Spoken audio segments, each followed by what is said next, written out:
ಒಂದು ಸಣ್ಣ ಪಟ್ಟಣದಲ್ಲಿ ಒಂದು ಸುಂದರವಾದ ನಾಯಿ ಇತ್ತು. ಆ ನಾಯಿ ಸೌಮ್ಯ, ಬುದ್ಧಿವಂತ ಹಾಗೂ ತುಂಬಾ ವಿವೇಕಿಯಿತ್ತು. ಆದರೆ ಅದರ ದುರ್ಭಾಗ್ಯವೆಂದರೆ ಅದು ಒಂಟಿಯಾಗಿತ್ತು. ಅದಕ್ಕೆ ಮನೆ ಇರಲಿಲ್ಲ, ಕುಟುಂಬವೂ ಇರಲಿಲ್ಲ. ಪ್ರತಿದಿನ ಆಹಾರ ಹುಡುಕುತ್ತಾ ಬೀದಿಗಳಲ್ಲಿ ಅಲೆದಾಡುತ್ತಿತ್ತು. ಯಾರೂ ಅದನ್ನು ದತ್ತು ತೆಗೆದುಕೊಳ್ಳಲಿಲ್ಲ. ಒಂದು ದಿನ ಅಲೆದಾಡುತ್ತಾ ಒಂದು ಮನೆಯ ಮುಂದೆ ಬಂದಿತು.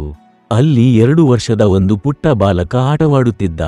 ನಾಯಿಯನ್ನು ನೋಡಿದ ಆ ಮಗು ಸಂತೋಷದಿಂದ ತನ್ನ ಪುಟ್ಟ ಕೈಗಳಿಂದ ಒಂದು ಬಿಸ್ಕೆಟ್ ತುಂಡನ್ನು ನಾಯಿಗೆ ನೀಡಿತು. ನಾಯಿ ಕೃತಜ್ಞತೆಯಿಂದ ಅದನ್ನು ತಿನ್ನುತ್ತಾ ತನ್ನ ಬಾಲವನ್ನು ಆಡಿಸಿತು. ಆ ದಿನದಿಂದ ನಾಯಿ ಆ ಮನೆಯ ಮುಂದೆ ಕುಳಿತುಕೊಳ್ಳಲು ಪ್ರಾರಂಭಿಸಿತು. ಮಗು ಇದ್ದಾಗ ಅದನ್ನು ಕ್ಷಣವೂ ಬಿಟ್ಟು ಹೋಗುತ್ತಿರಲಿಲ್ಲ.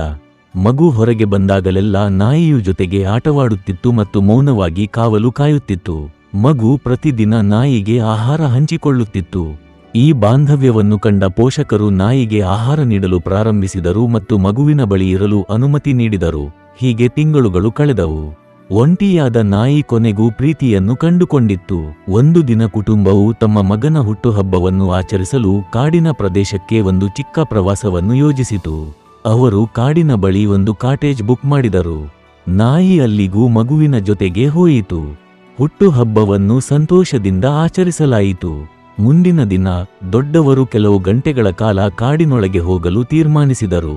ಅವರು ಮಗುವನ್ನು ಕಾಟೇಜ್ ಒಳಗೆ ಬೇಬಿಸಿಟರ್ ಅವರ ಆರೈಕೆಯಲ್ಲಿ ಬಿಟ್ಟು ಹೋದರು. ನಾಯಿ ಕೂಡ ಅಲ್ಲೇ ಉಳಿಯಿತು. ಸ್ವಲ್ಪ ಸಮಯದ ನಂತರ ಪೋಷಕರು ಬೇಗನೆ ಮರಳಿ ಬಂದರು. ಒಳಗೆ ಹೋದಾಗ ಮುಖ್ಯ ಬಾಗಿಲು ತೆರೆದಿತ್ತು. ಹಾಲ್ ಖಾಲಿಯಾಗಿತ್ತು. ಮಗು ಹಾಗೂ ಬೇಬಿಸಿಟರ್ ಕಾಣಲಿಲ್ಲ. ಭಯವು ಅವರ ಮನಸ್ಸನ್ನು ಆವರಿಸಿತು. ಅವರು ಮಗುವಿನ ಹೆಸರನ್ನು ಕೂಗಿದರು, ಆದರೆ ಯಾವುದೇ ಉತ್ತರ ಬಂದಿಲ್ಲ. ಅಷ್ಟರಲ್ಲಿ ಒಂದು ಕೊಠಡಿಯಿಂದ ನಾಯಿ ಹೊರಗೆ ಬರುತ್ತಿರುವುದನ್ನು ಅವರು ಕಂಡರು. ಅದರ ಬಾಯಿ ರಕ್ತದಿಂದ ತುಂಬಿತ್ತು. ಅದನ್ನು ನೋಡಿದ ಪೋಷಕರು ಬೆಚ್ಚಿಬಿದ್ದರು. ಭಯ ಮತ್ತು ಆಘಾತದಿಂದ ಅವರ ವಿವೇಕವೇ ನಿಂತುಹೋಯಿತು.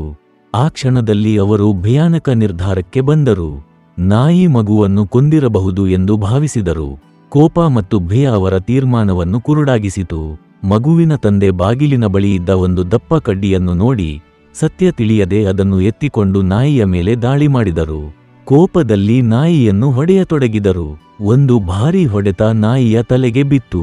ನಾಯಿ ಒಮ್ಮೆ ಅಳುತ್ತಾ ನೆಲಕ್ಕೆ ಬಿದ್ದು ಅಚೇತನವಾಯಿತು.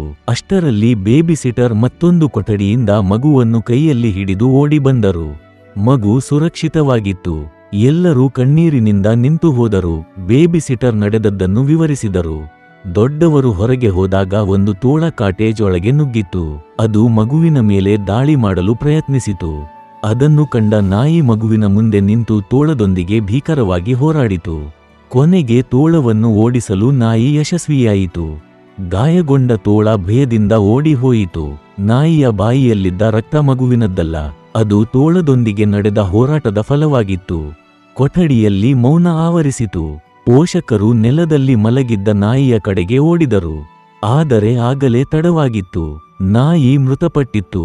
ಮಗುವಿನ ತಂದೆ ಕೈಯಲ್ಲಿದ್ದ ಕಡ್ಡಿಯನ್ನು ಕೆಳಗೆ ಹಾಕಿದರು. ತಾಯಿ ಅತ್ತು ಕುಸಿದರು. ಪಶ್ಚಾತ್ತಾಪವು ಅವರ ಹೃದಯವನ್ನು ನುಚ್ಚು ನೂರಾಗಿಸಿತು. ಅವರು ಕೋಪದಲ್ಲಿ ತೀರ್ಮಾನಿಸಿದ್ದರು. ಸತ್ಯ ತಿಳಿಯದೆ ತೀರ್ಪು ನೀಡಿದ್ದರು. ತಮ್ಮ ಮಗುವನ್ನು ರಕ್ಷಿಸಿದ ನಾಯಿ ಅವರ ಪ್ರತಿಕ್ರಿಯೆಯಿಂದಲೇ ತನ್ನ ಜೀವವನ್ನು ಕಳೆದುಕೊಂಡಿತ್ತು.